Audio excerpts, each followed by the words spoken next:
अपने marks improve करने हैं तो जल्दी से चैनल को सब्सक्राइब करो। So welcome to my channel. यहाँ पे हम एमसीक्यूज की प्रैक्टिस कर रहे हैं, वो भी एनसीईआरटी की लाइन बाय लाइन से क्रिएट किए हुए। इन एमसीक्यूज के थ्रू आपके ओलंपियाड, मेडिकल, वनडे कॉम्पिटिशन्स और आपके एकेडमिक के मार्क्स सिक्योर होने वाले हैं और इनके के थ्रू आपके fill ups, true false, very short answers भी कवर हो जाएंगे। तो हम यहाँ पे एमसीक्यूज के साथ साथ इसीलिए ही ओलंपियाड के क्वेश्चंस की भी प्रैक्टिस कर रहे हैं। तो जल्दी से सब्सक्राइब करना मत भूलना। आइए देखते हैं, आज का हमारा टॉपिक है क्लास 7 का transportation in animals and plants. और ये टॉपिक बहुत ही इंपॉर्टेंट है क्योंकि ये मोस्टली सारे एग्जाम्स में पूछा ही जाता है, इनमें से कुछ ना कुछ क्वेश्चंस आते ही हैं। तो सब्सक्राइब करना मत भूलना। चलिए आगे बढ़ते हैं अपने क्वेश्चन की तरफ। फर्स्ट क्वेश्चन है हमारा, which component of the blood carries oxygen to all parts of the body. इनमें से कौन सा कंपोनेंट है, मैं हिंदी में भी डिक्टेट कर दे रही हूँ क्योंकि समटाइम्स होता है बच्चों को टर्म्स क्लियर नहीं होते हैं, राइट। तो ये अगर टर्म्स क्लियर होंगे और इनका मतलब, क्वेश्चन का मतलब समझ पाओगे तो फिर क्या होगा, आप अपने आंसर भी इजिली ऑप्शन लगा सकते हैं, राइट। तो यहाँ पे इसीलिए मैं डिक्टेट कर रही हूँ। So which component blood carries oxygen to all parts of the body. इनमें से कौन सा कंपोनेंट है, यानी कि कौन सी चीज है जो ब्लड कैरी करता है oxygen to all parts of the body. ठीक है, सो ब्लड कैरीज ऑक्सीजन किसके थ्रू लेके जाता है। ए है प्लेटलेट्स, बी है प्लाज्मा, सी है आरबीसीज एंड डी है डब्ल्यूबीसीज। इनमें से ब्लड का ऐसा कौन सा कंपोनेंट है, ब्लड का ऐसा कौन सा पार्ट है जो ऑक्सीजन को लेके जाता है पूरी बॉडी में, राइट, यानी कि ऑक्सीजन को ट्रांसपोर्ट करता है। तो राइट आंसर है हमारा आरबीसीज। जो आरबीसीज होती है यानी कि रेड ब्लड सेल्स, राइट। तो ये क्या है, red blood cells contain haemoglobin. जो भी हम ऑक्सीजन रेस्पिरेशन में लेते हैं ना, रेस्पिरेशन की प्रोसेस में, तो उसमें क्या हम ऑक्सीजन इनहेल करते हैं, तो वो ऑक्सीजन हमारे ब्लड में जाती है और हीमोग्लोबिन से रिएक्ट करके ऑक्सी हीमोग्लोबिन बनता है, राइट। तो जब ऑक्सी हीमोग्लोबिन बनता है तो ये ब्लड में आरबीसीज है, ये अब उसके अंदर हीमोग्लोबिन है, तो ऑब्वियसली जब ब्लड फ्लो करेगा तो ऑक्सी हीमोग्लोबिन भी फ्लो करेगा। तो यही क्वेश्चन था आपका। RBCs contain hemoglobin which binds with the oxygen in the lungs and transport it through the body। ध्यान से समझिएगा, आपको ना यहाँ पे जैसे ये ब्लैंक कर दिया जाएगा और ये पूरा स्टेटमेंट एज इट इज देंगे, राइट। तो ये जब स्टेटमेंट ऐसे दिया जाएगा, आपको ये यहाँ पे फिल करना है और अगर आपको आंसर अच्छे से आता है आप फिल कर सकते हैं, तो फिलिप्स के मार्क्स सिक्योर हो गए। फिर यही स्टेटमेंट अगर आपको ट्रू फॉल्स में देंगे, ओके, तो ट्रू फॉल्स से क्या होगा कि आप अपना ट्रू या फॉल्स स्टेटमेंट ये लगा सकते हैं, तो आपके इसके भी मार्क्स सिक्योर हो गए और एक्सप्लेनेशन से आप अपने नोट्स बना लीजिए। इसी के थ्रू आपके वेरी शॉर्ट आंसर्स भी कवर हो जाएंगे। और आगे तो हम ओलंपियाड लेवल के क्वेश्चन भी देखेंगे क्योंकि मोस्टली ओलंपियाड आजकल सभी स्कूलों में आता है और उसको कैसे टिक करना है, उसकी ट्रिक क्या होती है, वो भी मैं आपको बताऊंगी। ओके, चलिए नेक्स्ट क्वेश्चन है, विच ब्लड वेसल मतलब ट्यूब, कौन सी ब्लड की tube carry blood away from the heart, मतलब वो हार्ट से लेकर जाती है, हार्ट की तरफ नहीं लाती है, हार्ट को नहीं देती है, हार्ट से लेकर जाती है। ओके, तो इनमें से कौन सी वेसल है जो कैरी करती है ब्लड अवे यानी कि हार्ट से दूर की तरफ, मतलब ब्लड में अब ऑक्सीजनेटेड ब्लड अगर आ गया है, बन गया है, तो उसको पूरी बॉडी में सर्कुलेट करेगी। तो ए है ऑप्शन वेन, बी है आर्टरी, सी है कैपिलरी एंड डी है वेन्यूज। तो देखिए यहाँ पे जो कैरी करती है ना, मतलब जो लेकर जाती है, तो पूरी बॉडी में क्या फ्लो होता है, ऑक्सीजनेटेड ब्लड यानी कि ऑक्सीजन रिच वाला।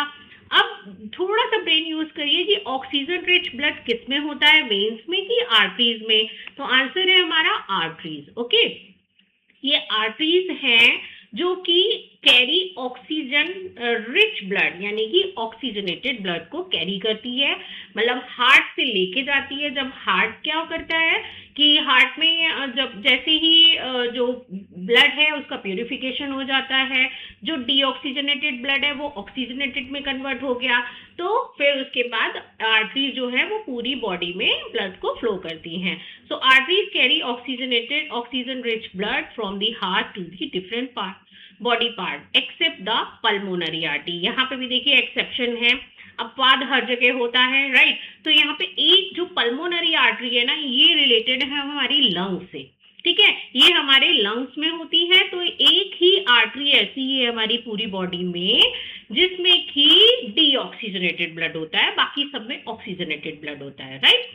तो यहाँ पे ये इसको भी नोट कर लीजिएगा क्योंकि ये मोस्ट कॉमन क्वेश्चन है कि which of the following artery contain the deoxygenated blood, इनमें से कौन सी आर्टरी में डीऑक्सीजनेटेड ब्लड होता है। ट्रिकी है क्वेश्चन, बट आप अगर याद कर लेते हैं तो बेटर है। कौन सी है, पल्मोनरी। ओके, नेक्स्ट है which blood vessels have the thinnest wall, इनमें से किस ब्लड वेसल्स की थिनेस्ट वॉल होती है, मतलब सबसे पतली वॉल होती है ब्लड वेसल की, पूछ रहे हैं। ओके, आरबीसीज डब्ल्यूबीसीज इनकी नहीं पूछ रहे हैं, ब्लड वेसल मतलब जो आर्टरीज और वेन्स और जो कैपलरी ना, उनमें सबसे पतली वॉल किसकी होती है। ए है आर्टरीज, बी है वेन, सी है कैपलरीज एंड डी है ऑर्टा। तो देखिए सबसे पतली होती है हमारी कैपलरीज, ठीक है। क्यों, क्योंकि थिनेस्ट वॉल मींस ये बहुत पतली होती है। जैसे मैंने यहाँ पे देखिए फिगर में ये शो किया है ना, जो आर्टरी होती है वो डीऑक्सीजनेटेड ब्लड कैरी करती है। तो जैसे ये एक सेल है ना, ठीक है, अब ये आर्टरी जा रही है, देखो यहाँ से ना ये प्योर ब्लड लेके जा रही है जो, तो ये प्योर ब्लड लेके जब जाएगी ना तो क्या करेगी, एक एक सेल को ये देती है। अब ये देखो ये थोड़ी सी हमारे बॉडी में हल्की सी कैपलरी से मोटी होती है, तो अब सेल में जाने के लिए इसको ना कैपलरी का फॉर्म लेना पड़ता है। ओके, जब ये बिल्कुल पतली सी हो जाती है तब ये सेल के अंदर एंटर करती है और फिर यहीं पे ही एक तरीके का जंक्शन होता है जिससे कि ऑक्सीजन इस सेल को मिलता है, और जो कुछ भी डीऑक्सीजनेटेड ब्लड सेल में अब पूरा डाइजेस्ट होने के बाद जो ऑक्सीजन रह जाती है और कार्बन डाइऑक्साइड जो बनती है ना, वो वेन को दे दी जाती है। तो कैपलरीज देखो दोनों में होती हैं, आर्टरी में भी होती है और वेन की भी होती है, ठीक है। आर्टरी की जो कैपलरी होती है वो ऑक्सीजनेटेड ब्लड लेके जाती है सेल में, और जो वेन की कैपलरी होती है वो डीऑक्सीजनेटेड ब्लड लेके जाती है वापस से उसको प्यूरिफाई होने के लिए। Okay, so capillaries are very thin allowing exchange of gases. Exchange of gases अभी मैंने बोला कि ये O2 दे रही है और ये CO2 लेकर जा रही है। Okay, nutrients and waste between the blood and the tissues। Okay, tissues क्यों बोला गया, क्योंकि टिश्यूज किससे मिलके बने हुए हैं, सेल से ही ना, ठीक है। नेक्स्ट है which chamber of the heart pumps oxygen rich blood to the entire body।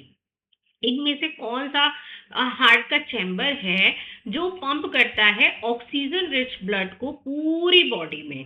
मतलब इधर से आप एक साइकिल समझिएगा कि जो हमारा बॉडी का राइट साइड पार्ट है ना, वहां से सारा डीऑक्सीजनेटेड ब्लड आता है हार्ट में, और हार्ट में पोर कर दिया जाता है। फिर वो जो डीऑक्सीजनेटेड ब्लड है उसको पल्मोनरी आर्टरी लंग्स तक लेके जाती है, ठीक है। लंग्स में क्या मिलता है, उस ब्लड में ऑक्सीजन।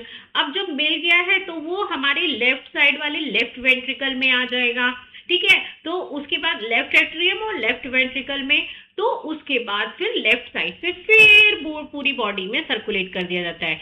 जैसे क्लॉक रोटेट करती है ना, ठीक है, तो वैसे ही ये सर्कुलेशन हमारी बॉडी में ऐसे क्लॉकवाइज चलता रहता है। सो ए है ऑप्शन राइट एट्रियम, ये हार्ट पंप की बात करें वो भी ऑक्सीजन रिच यानी कि प्यूरिफाइड। ओके, बी है लेफ्ट एट्रियम, सी है राइट वेंट्रिकल एंड डी है लेफ्ट वेंट्रिकल। तो ध्यान रखिएगा, देखो प्यूरिफिकेशन यानी कि प्यूरिफाइड वाला तो पार्ट किस में आया, ब्लड कौन सा आएगा, लेफ्ट में। अब किस में आता है, लेफ्ट वेंट्रिकल में, क्योंकि लेफ्ट वेंट्रिकल से ही अटैच होती है ऑर्टा, ठीक है, मतलब जो सबसे बड़ी आर्टरी होती है, ठीक। तो सबसे बड़ी आर्टरी जो होती है वो लेफ्ट वेंट्रिकल से ही यहाँ पे जुड़ी हुई होती है, और left ventricle has a thick muscular wall. क्यों? क्योंकि यहाँ पे प्रेशर इतना ज्यादा होता है कि भाई इसको तो पूरी बॉडी में ब्लड पहुंचाना है, तो इसके ऊपर प्रेशर बहुत ज्यादा है, काम बहुत ज्यादा है, तो इसकी मस्कुलर वॉल होती है जिससे कि ये ना इसका ब्लड का प्रेशर झेल पाए। ठीक है, अगर मान लीजिए पतली हुई तो ब्लड इतनी जल्दी फ्लो हो रहा है, उसको इतना ज्यादा प्रेशर आ रहा है तो वो फट सकती है, तो इसलिए यहाँ पे थिक होती है and pump the oxygenated blood to the body. Next है, what is the average pulse rate of a healthy adult at rest. जब एक नॉर्मल अडल्ट पर्सन है, अब जब वो नॉर्मल कंडीशन में बैठा हुआ है, मीन्स कि वो एक्सरसाइज नहीं कर रहा, कोई टेंशन नहीं है, कोई कोई भी चीज नहीं कर रहा है, उसके बाद वो नॉर्मली बस थोड़ी देर के लिए कामली बैठा हुआ है, अब उसकी पल्स रेट क्या होगी? ए है 20 to 30 beat per minute, B है 40 to 50 beat per minute, C है 60 to 100 beat per minute and D है 150 to 200 बीट पर मिनट। तो देखिए नॉर्मल रेस्ट पे ना हेल्दी मैन की होती है 60 to 100 बीट्स पर मिनट। ठीक है, तो यहाँ पे ये एवरेज है। ठीक है, एज वाइज भी डिपेंड करता है, अब अडल्ट है मान लीजिए तो किस एज का है, 20 के अबव है, 30 के अबव है, 40 के अबव है ना, तो वो चीज है। A healthy adult usually has a pulse rate between 60 to 100 beats per minute, और अगर आपको याद होगा तो हार्ट बीट भी कुछ ऐसे ही होती है 72 पर मिनट, राइट। नेक्स्ट है, which blood cells help in the fighting disease। ठीक है, इनमें से कौन सी ब्लड सेल है जो डिसीज से यानी कि बीमारियों से लड़ती है? तो देखिए ए है आरबीसीज, बी है प्लेटलेट, सी है प्लाज्मा एंड डी है डब्ल्यूबीसीज। यहाँ पे ना सबका अपना अपना अलग अलग काम है, तो इसमें क्या करते हैं, वेट अ मिनट,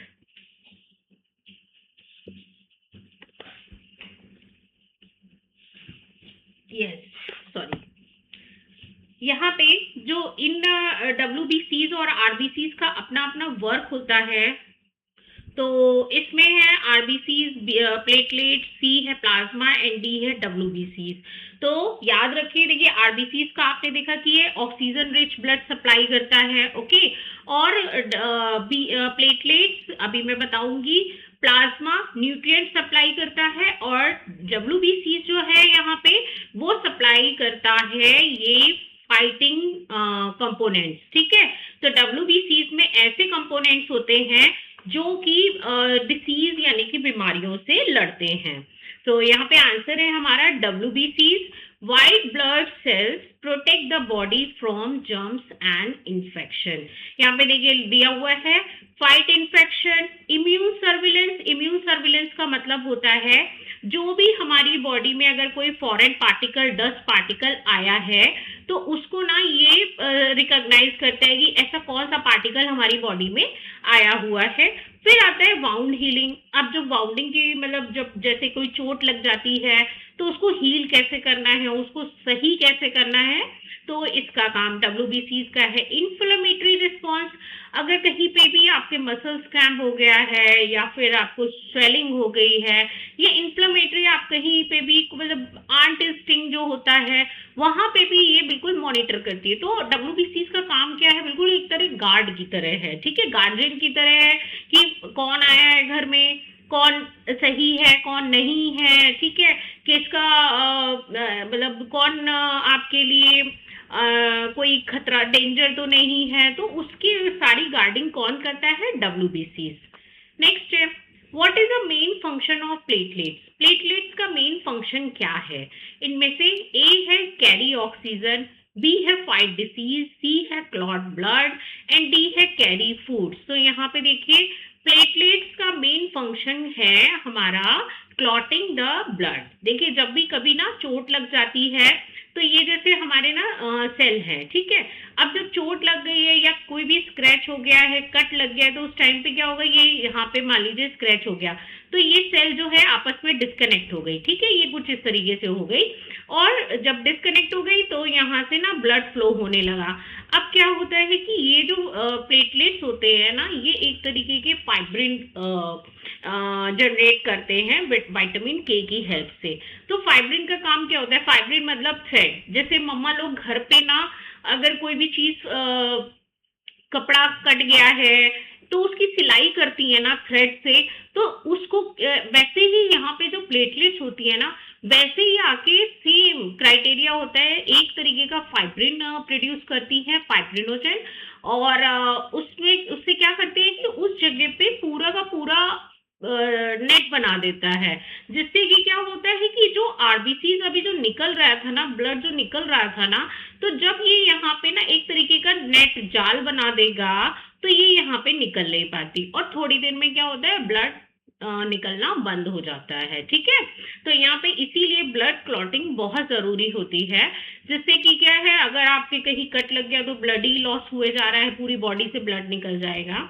बट क्या हुआ है कि प्लेटलेट्स हमारी बॉडी में ब्लड में ही प्रेजेंट रहती है, जो कि तुरंत उस जगह को रिकॉग्नाइज करती है और वहां पे जाके एक तरीके का नेट बना के और ब्लड फ्लो होने से रोक देती है। So platelets have stop bleeding by forming blood clot at injury site, okay, जहां पे भी चोट लगी होती है। नेक्स्ट है which tissue transport water and mineral in plant. इनमें से कौन सा टिश्यू है जो कि वाटर और मिनरल ट्रांसपोर्ट करता है, मतलब पहुंचाता है, सब जगह पहुंचाता है। तो वाटर एंड मिनरल वाला कौन सा है? ए है फ्लोएम, बी है जाइलम, सी है कॉर्टेक्स एंड डी है एपिडर्मिस। तो देखिए अभी मैं एक ट्रिक बताऊंगी, हमेशा याद रखना, मैंने अपने लास्ट वीडियो में भी शेयर किया हुआ है। तो यहाँ पे वाटर और मिनरल ट्रांसपोर्ट करता है जाइलम, ओके। जाइलम को आप हिंदी में बोलेंगे तो जाइलम से जल, याद रख लीजिए, जाइलम से जल, okay. Xylem carries water and mineral, और वाटर एंड मिनरल को साथ में ही रखो always, and from the root to stem and leaves. एक बात मैं ऑलरेडी आप लोगों को बता चुकी हूँ, बहुत बार बता चुकी हूँ अपने सारे वीडियोस में, जब भी प्लांट्स का आता है जाइलम का टॉपिक, मैं ये चीज हमेशा बताती हूँ, आप चाहे प्लांट के किसी भी पार्ट में प्लांट पानी दे दो, ओके, चाहे आप लीव्स को दे दो, फ्लावर को दे दो, किसी को भी दे दो, बट जो प्लांट है ना, वो सिर्फ उस पानी को एब्जॉर्ब करता है जो उसे रूट से मिलता है, ठीक है। यहाँ ये सिर्फ रूट ही एब्जॉर्ब करेगी, आप पानी इसको दे दो और सोचो कि प्लांट सरवाइव कर लेगा, नहीं, ठीक है। यहाँ जो रूट एब्जॉर्ब करेगा ना, वही पानी पूरी तरह से ही प्लांट एब्जॉर्ब करेगा। और जितना पानी आप देते हैं, आप चाहे उसको कितना भी दे दीजिए, उसका ओनली 1% ही रूट एब्जॉर्ब करती है। भाई रूट भी तो एब्जॉर्ब करते करते थक जाती है, तो केवल 1% ही फोटोसिंथेसिस में यूज होता है। बाकी का पानी कहाँ चले जाएगा? रूट एब्जॉर्ब तो करेगी, लेकिन वो यहाँ पत्तियों से ट्रांसपिरेशन के रूप में निकल जाएगा। जैसे हम पानी कितना भी पी लेना तो स्वेटिंग होती है, ठीक है, तो वो एक तरीके से एटमॉस्फेयर में ही निकल जाता है इसी तरह। और एक चीज और याद रखिए कि जो जाइलम का फ्लो होता है ना, मतलब ट्रांसपोर्टेशन ऑफ वाटर होता है ना, हमेशा डाउन टू अप होता है, यानी कि एक ही डायरेक्शन में, नीचे से ऊपर की ओर, ऊपर से नीचे की ओर कभी नहीं होगा, ओके। नेक्स्ट है which tissue transport food prepared in leaves, ठीक है। इसकी भी ट्रिक बता रही हूँ, फूड को कैसे याद करना है कि फूड कौन ट्रांसफर करता है। ए है जाइलम, बी है एपिडर्मिस, सी है फ्लोएम एंड डी है कैम्बियम। तो याद रखिए जो ट्रांसपोर्टेशन ऑफ फूड का काम करता है ना, वो है हमारा फ्लोएम। फ्लोएम को भी हिंदी में बोलोगे ना तो क्या बनेगा? फॉर से फूड, ओके। तो phloem for food, okay. So phloem distribute food from leaves to all parts of the plant. अब देखिए जाइलम का मैंने क्या बताया था कि जाइलम क्या करता है कि भाई एक ही डायरेक्शन में पानी को लेके जाएगा, मतलब रूट से पूरे प्लांट को पानी देगा, ओके। बट अब जब यहाँ पे जो फूड फ्लोएम फूड बना रहा है ना, फूड कहाँ बनता है भाई? किचन ऑफ द सेल, यहाँ बोलते हैं क्लोरोप्लास्ट को, जो कि लीव्स में होता है, ठीक है। अब लीव्स में जब खाना बन रहा है, चाहे वो लीव्स देखो नीचे साइड पे हो चाहे ऊपर साइड पे हो, तो ये ना इसका काम बाई डायरेक्शनल होता है कि ये ऊपर भी खाना पहुंचाएगा और नीचे भी खाना पहुंचाएगा। जस्ट लाइक एक बिल्डिंग है, उस कॉमर्शियल बिल्डिंग है जहाँ पे सभी लोग जॉब कर रहे हैं, अपना एक ऑफिस है, तो इस ऑफिस में एक जगह किचन भी है, ठीक है।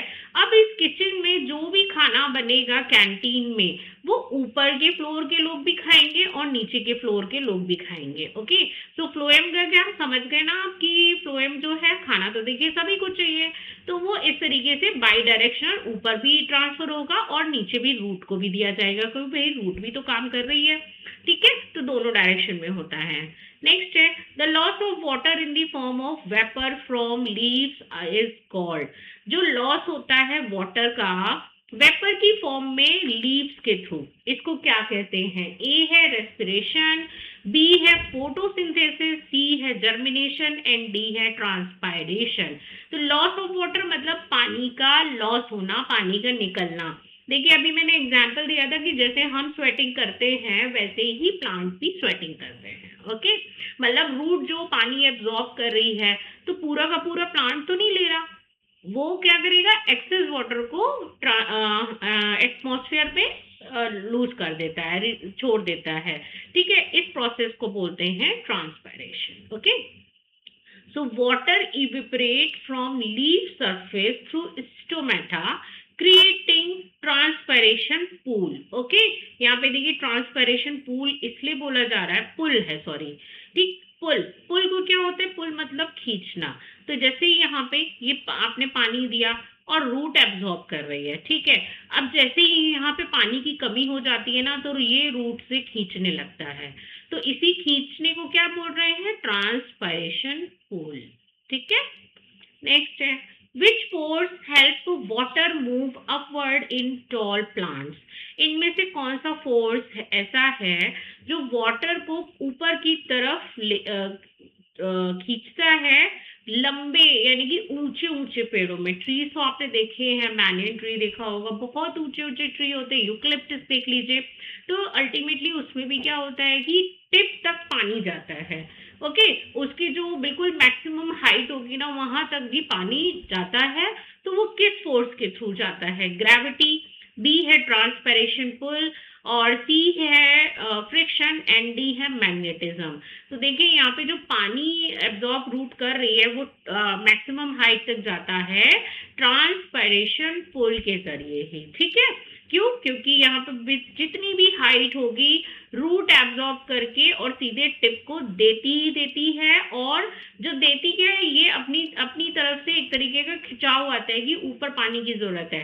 अब आप एक और चीज समझिएगा, जो ग्रेविटी होती है वो हमेशा चीजों को नीचे की तरफ खींचती है। आप कोई भी चीज अगर छोड़ो, मैं अगर ये पेन अगर छोड़ दूं तो ये नीचे ही गिरेगा, जाके ऊपर तो जाएगा नहीं, मैं स्पेस में तो हूं नहीं, ठीक है। तो अब ये क्या है कि जो वाटर है, आप सोचो वो नीचे से ऊपर की तरफ जा रहा है, ऊपर से नीचे नहीं आ रहा, तो ये क्या हुआ, एंटी ग्रेविटी हुआ कि नहीं हुआ? यस, मैं यही मेरा पॉइंट था कि बताने का कि जो पानी होता है ना पेड़ों में, तो वो रूट से एंटी ग्रेविटी जाता है, मतलब ऊपर से नीचे नहीं आता, नीचे से ऊपर की ओर जाता है। ओके, नेक्स्ट है which blood group is called the universal donor. इनमें से कौन से ब्लड ग्रुप ऐसा है जो यूनिवर्सल डोनर है? डोनर मीन्स होता है कि किसी भी ब्लड ग्रुप का होगा पर्सन, वो सभी पर्सन को ब्लड अपना दे सकता है। जैसे कोई एक है, ठीक है, ब्लड ग्रुप वाला, वो हर किसी को अपना ब्लड दे सकता है, तो वो कौन है? ठीक, ए है ए बी, बी है बी ग्रुप, सी है A B group and D है ओ ग्रुप। तो इनमें से कौन सा ब्लड ग्रुप है? Yes, A O sorry O को बोलते हैं, जो हमारा ब्लड ग्रुप ओ है ना, उसे बोलते हैं universal donor. Specially O negative can donate blood to the people of the all blood group.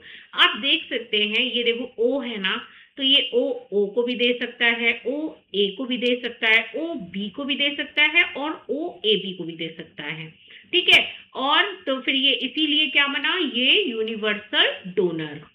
Next है which blood group is known as a universal recipient?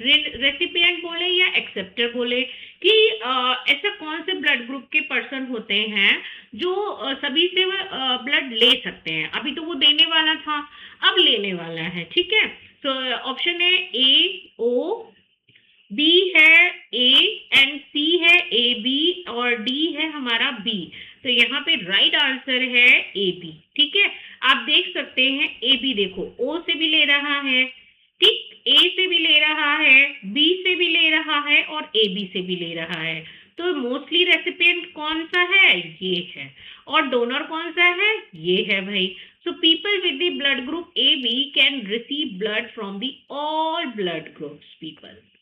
Next है, why is the blood donation important? Blood donation important क्यों है? मतलब जो आप हर 3 महीने में अपना ब्लड डोनेट कर सकते हैं जो अडल्ट लोग हैं, ठीक है, आफ्टर 20, तो आप हर 3 मंथ्स में अपना ब्लड डोनेट कर सकते हैं, बट उसके लिए कंडीशन है कि आपको हेल्दी होना चाहिए, आपकी डिसीज नहीं होनी चाहिए, किसी भी तरीके की कोई बीमारी नहीं होनी चाहिए, ओके। सो यहाँ पे कोई फ्लू भी नहीं। सो यहाँ पे ऑप्शन है ए, इट इंक्रीज बॉडी वेट। क्यों करना चाहिए? क्यों? इससे आपका वजन बढ़ जाएगा, वेट बढ़ जाएगा। बी है, it have save life during emergency. और ये जो भी ब्लड डोनेट करोगे तो इमरजेंसी की कंडीशन में वो किसी ना किसी के काम आ जाएगा।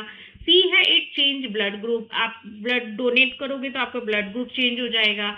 डी है, इट स्टॉप्स हार्ट बीट। ये आपकी हार्ट बीट बंद कर देगा। नहीं भाई, ऐसा नहीं होता है। सो राइट आंसर है हमारा, it help save life during emergencies, ठीक है।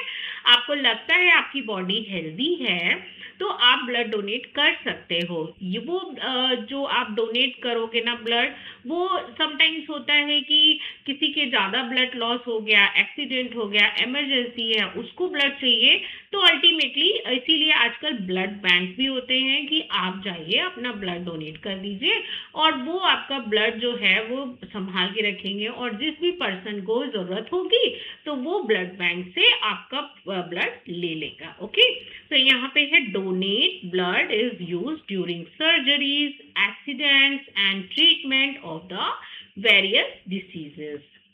नेक्स्ट है, a person loses a lot of blood in an accident. Which blood component is most urgently needed? अब देखो आपके ओलंपियाड में ऐसे क्वेश्चंस आते हैं ना कि भाई आपको आपको कंसेप्चुअल आता है। अब मैं ओलंपियाड की आपको एक टेक्निक बताती हूँ। मोस्टली स्टूडेंट्स मुझसे पूछते हैं कि मैम ये देखिए ये क्वेश्चन आया है, ये तो मेरी बुक में भी नहीं है, और ऐसा नहीं है। ओलंपियाड पता है किसे कहते हैं? ओलंपियाड इसे ऐसा होता है कि अगर आप 7th क्लास में हैं तो इस सीबीएसई बोर्ड में या फिर इस पूरे कंट्री में 7th क्लास की जितनी भी साइंस की बुक चल रही हैं वो उसमें से, उन बुक्स में से किसी से भी क्वेश्चन दे देंगे। That is called olympiad, okay. Olympiad का मतलब ये नहीं कि आप इस पर्टिकुलर स्कूल में पढ़ रहे हैं और इस पर्टिकुलर क्लास में पढ़ रहे हैं उसी बुक से वो क्वेश्चन देंगे, नहीं। ओलंपियाड के सारे क्वेश्चंस कंसेप्चुअल होते हैं, आपको एनालाइज करना पड़ता है कि मुझे यहाँ पे क्या आंसर लगाना है, ठीक है। इसीलिए जो शार्प ब्रेन होते हैं उन्हीं का ही ओलंपियाड में सिलेक्शन भी होता है और अच्छे स्कोर भी आते हैं। तो ओलंपियाड क्या चीज़ है, अगर आप अब समझ चुके हैं तो प्लीज़ अपनी बुक पे ही टिक के मत रहना और दूसरी बुक को भी पढ़ना। और मोस्ट इम्पॉर्टेंटली है कि ओलंपियाड में एमसीक्यूज आते हैं, तो आपको ना कंफ्यूजन वाला नहीं रखना है। करना क्या है कि आप अभी तो अपने जो सब्जेक्ट वाले एग्जाम हैं एकेडमिक के, आप उसमें short answers, very short, long answer लिख के, कितना भी लंबा लंबा आंसर लिख के आप मार्क्स गेन कर लोगे। बट ये एमसीक्यूज ऐसे हैं कि भाई आपको बिल्कुल एग्जैक्ट आंसर देना है, आप कुछ भी घुमा फिरा नहीं, आए दाएं बाएं साएं कुछ नहीं लिख सकते, आपको एग्जैक्ट आंसर देना है। इसलिए एमसीक्यूज की प्रैक्टिस इंपॉर्टेंट है, right. So a person loses a lot of blood in an accident, which blood component is the most urgently needed? A है blood transfusion, B है saliva, C है sweat and D है digestive juice. Okay, so यहाँ पे right answer है हमारा blood transfusion. देखिए कोई एक्सीडेंट हो गया, इमरजेंसी हो गई, तो ऑब्वियसली ब्लड तो लॉस हो गई। जब ब्लड लॉस हो रहा है तो उस पर्सन को अपनी ऑक्सीजन डिस्ट्रीब्यूट ट्रांसपोर्ट करने के लिए ब्लड चाहिए, तो उस टाइम पे ब्लड ट्रांसफ्यूज का मतलब ये एक्स्ट्रा ब्लड जो बॉडी को दिया जाता है। Okay, so blood transfusion replaces lost blood and help maintain oxygen supply to the body. Next है, which structure in leaves allow transpiration? A है रूट हेयर, बी है जाइलम, सी है stomata and D है flower. तो देखिए यहाँ पे कौन सा स्ट्रक्चर है लीव्स में जो ट्रांसपैरेशन करता है? हमको ये पता चल गया कि लीव से ही ट्रांसपैरेशन होता है, मतलब जो प्लांट स्वेटिंग कर रहा है, अपना एक्सेस वाटर निकाल रहा है, एटमॉस्फेयर में इवेपोरेट कर रहा है, उसे ट्रांसपैरेशन कहते हैं। बट कौन सा ऑर्गन इनमें इन्वॉल्व है, कौन सा लीव का कौन से पार्ट इसमें करता है? ठीक है, तो आपने ऑप्शन देख लिए हैं, तो राइट आंसर है हमारा स्टोमेटा। ओके, मोस्टली क्या होता है कि ये जो टाइनी पोर्स होते हैं, अभी जो लीफ है ना, आप जैसे ऐसे लीफ देख रहे हो, तो मोस्टली जो स्टोमेटा होते हैं ना वो डाउन साइड में होते हैं। ठीक है, ये साइड में होगा और ये साइड में कम होते हैं। किसी किसी एक्सेप्शन तो देखिए हर जगह होता है, अपवाद हर जगह होता है। तो यहाँ पे किसी किसी लीफ में, किसी प्लांट की लीफ में दोनों सरफेस पे बराबर होते हैं और किसी में भी ऊपर होते हैं, बट मोस्टली ज्यादातर लीव्स में नीचे साइड पे ज्यादा होते हैं। So tiny pores called stomata allow exchange of gases and loss of water vapour. तो इसी के ही थ्रू, स्टोमेटा के थ्रू ही वो अपना ट्रांसपरेशन करेंगे। होता क्या है, जैसे ही इनमें देखो ये पानी भरा हुआ है ना, ये एक तरीके के गार्ड सेल्स हैं, इनमें पानी भरा होता है तो ये खिंची रहती है ऐसे, और जैसे ही पानी खत्म हो जाता है ये सूख जाती है, तो ये बंद हो जाता है। फिर पानी आएगा, फिर ये ऐसे खुल जाएगा और ट्रांसपरेशन चलता रहता है, लॉस ऑफ वाटर चलता रहता है। ओके, नेक्स्ट है, what is the liquid part of the blood called? इनमें से लिक्विड पार्ट, ब्लड के लिक्विड पार्ट को क्या कहते हैं? ए है प्लाज्मा, बी है प्लेटलेट, सी है हीमोग्लोबिन एंड डी है कैपिलरी। तो देखिए लिक्विड पार्ट जो होता है ना ब्लड का, दैट इज कॉल्ड प्लाज्मा।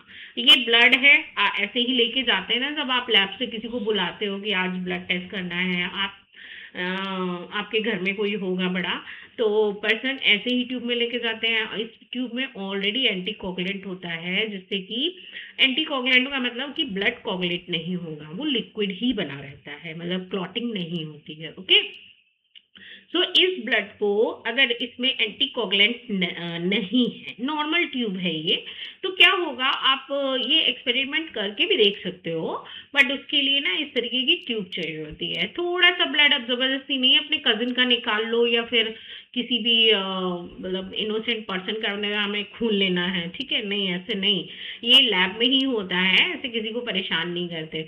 अगर ये ब्लड ना थोड़ी देर आप ऐसे स्टेबल रख दो, तो ये जो आरबीसीज है ना वो नीचे आ जाती है, और एक येलो कलर का सब्सटेंस जो होता है वो यहाँ पे इकट्ठा हो जाता है। तो इसको बोलते हैं प्लाज्मा। ये आप अपनी बॉडी में भी देख सकते हो, कहीं पे भी कभी भी चोट वोट लग जाती है, तो जब थोड़ी देर बाद ब्लड निकलना बंद हो जाता है तो उस पे येलो येलो कलर सा सीरम आने लगता है। ओके, वही है प्लाज्मा। ओके, नेक्स्ट है, which of the following is not transported by blood? इनमें से कौन सी ऐसी चीज है जो ब्लड ट्रांसपोर्ट नहीं करता? ए है ऑक्सीजन, बी है न्यूट्रिएंट, सी है कार्बन डाइऑक्साइड एंड डी है सनलाइट। तो देखिए यहाँ पे जो सनलाइट है ना हमारी, वो ब्लड नहीं ट्रांसपोर्ट करता। सनलाइट हमको क्या करना पड़ता है, सनलाइट में जाना पड़ता है। ओके, ब्लड नहीं एब्सॉर्ब करता। So blood transports substance like oxygen, food and waste but not sunlight. Next है, root hairs help plants by. जो रूट हेयर हैं वो प्लांट्स की कैसे हेल्प करती हैं? ए है मेकिंग फूड, खाना बनाने में, बी है एब्जॉर्बिंग वाटर एंड मिनरल, सी है प्रोड्यूसिंग फ्लावर एंड डी है रिलीजिंग ऑक्सीजन। तो रूट हेयर कहाँ होगी भाई? ऑब्वियसली रूट में ही होगी। रूट में ये जो रूट है और उसके जो पतले पतले निकले रहते हैं, समटाइम्स आप ना अदरक में देख सकते हो, सॉरी नहीं, उसमें रेडिश में, मूली में, गाजर में, इस तरीके की रूट्स आप देख सकते हो, छोटे छोटे पतले पतले से ना हेयर्स निकले रहते हैं, वो होते हैं रूट हेयर। और इनका काम होता है increase the surface area for the absorption from the soil. क्या करती हैं ये? एब्जॉर्ब करती हैं वाटर और मिनरल। कैसे? देखो ये एक जैसे आपकी कैरेट है, ठीक है, इस कैरेट में ये तो टैप रूट होती है, आपको पता है, तो यहाँ पे ना ये पतले पतले हेयर ऐसे निकले रहते हैं। अब इसको तो पानी चाहिए, खाना चाहिए, तो ये डायरेक्टली थोड़ा ना अपने इससे लेगी।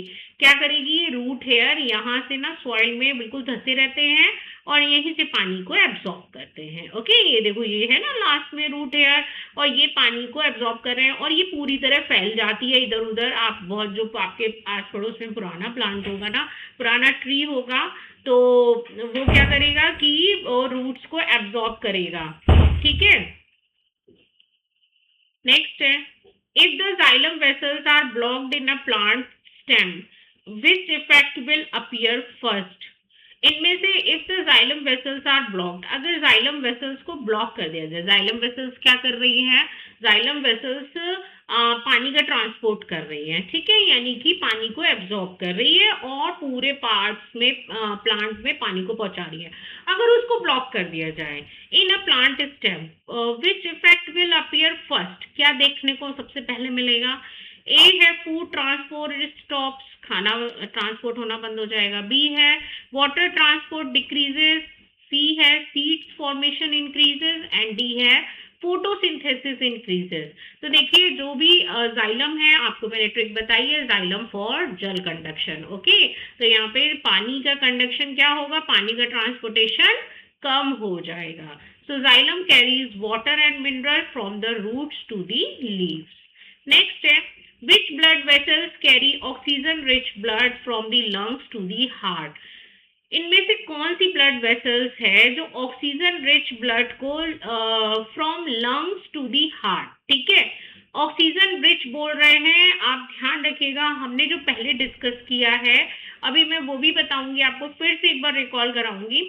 ऑक्सीजन रिच ब्लड को पूछ रहे हैं जो कि लंग्स से, मतलब ये जो लंग्स है ना हमारे, इससे ना हार्ट को लेकर जाता है। ओके, तो ए है पल्मोनरी आर्टरी, बी है ऑर्टा, सी है पल्मोनरी वेन और डी है वेना केवा। तो यहाँ पे जो ऑक्सीजन लेकर जा रही है लंग्स से हार्ट की ओर, वो है हमारी पल्मोनरी वेन। ओके, देखिए कैसे, आप ये समझिए, ब्लड जो आ रहा है वो पूरी बॉडी में जो डीऑक्सीजनेटेड ब्लड है वो यहाँ वेन्स के थ्रू सब जगह से यहाँ पे आके, और यहाँ पे आके इस पे जो राइट अट्रियम है ना, पहले यहाँ पे आता है, ठीक है, यहाँ पे आके अब राइट वेंट्रिकल को दे दिया गया। राइट वेंट्रिकल पल्मोनरी आर्टरी को से ब्लड कहाँ लेके जा रही है? लंग्स में। पल्मोनरी आर्टरी में इसीलिए डीऑक्सीजनेटेड ब्लड होता है। ओके, फिर से याद कर लीजिए, डीऑक्सीजनेटेड ब्लड कहाँ है? पल्मोनरी आर्टरी में, और वो आर्टरी फिर ऑक्सीजन रिच ब्लड करके पल्मोनरी वेन को दे रही है।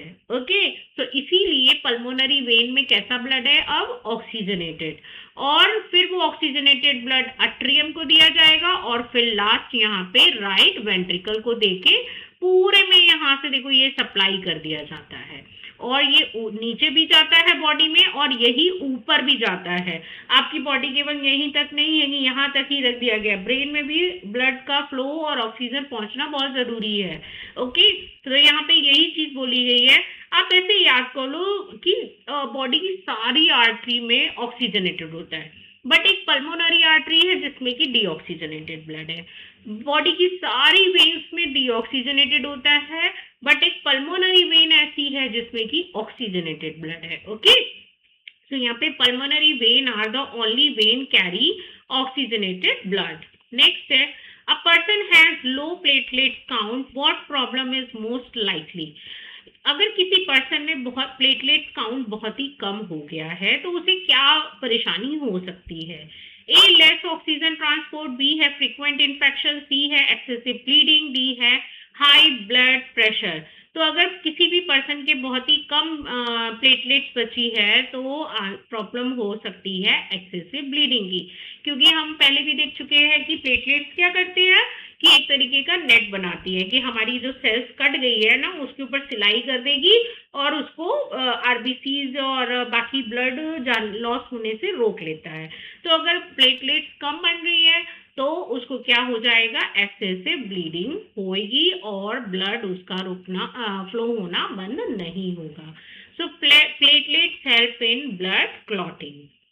नेक्स्ट है, which tissues transport food from the leaves to the root. इनमें से कौन सा टिश्यूज जो है वो फूड को ट्रांसपोर्ट करता है लीव्स टू दी रूट, मतलब लीव्स में खाना बन रहा है, ओके, और ये रूट को पहुंचा रहा है। तो ए है जाइलम, बी है फ्लोएम, सी है एपिडर्मिस, डी है कॉर्टेक्स। मैंने आपको पहले भी ट्रिक बताई है, कहीं पे भी फूड वाला टिश्यू पूछे ना फूड का, तो आप सीधे सीधे लगाएंगे हमारा फ्लोएम, ओके। सॉरी, यहाँ पे ये लाइन पेन ना थोड़ा सा, यस, क्या लगाएंगे, phloem. Phloem transport prepared food through out the plant. Next है, why do the tall trees receive water even against gravity। इनमें से जो टॉल ट्री जो होते हैं वाटर गेन करते हैं, वो भी ग्रेविटी के अगेंस्ट, ये भी डिस्कस कर चुके हैं, बट एक बार फिर से रिकॉल कर लीजिए। ए है रूट प्रेशर ओनली, बी है फोटोसिंथेसिस, सी है transpiration pull and capillary action, and D है विंड प्रेशर। सो आंसर है हमारा transpiration pull and capillary action. Capillary action देखिए क्या होता है, अभी जैसे हमारी बॉडी में कैपिलरी थी ना आर्टरी और वेन्स की, वैसे ही यहाँ पे ना रूट हेयर्स में छोटी छोटी पतली पतली कैपिलरी होती हैं, और ये जाइलम सब में भी होती हैं। तो जैसे जैसे जितनी पतली होगी ना उतना ज्यादा पानी ऊपर तक जाएगा। तो पानी किस में जाता है, इन्हीं कैपिलरीज में जाता है। मैंने मेरा एक शॉर्ट वीडियो भी है मेरे चैनल पे, आप कैपिलरी एक्शन का देख सकते हैं, तो आपको इजीली समझ में आ जाएगा।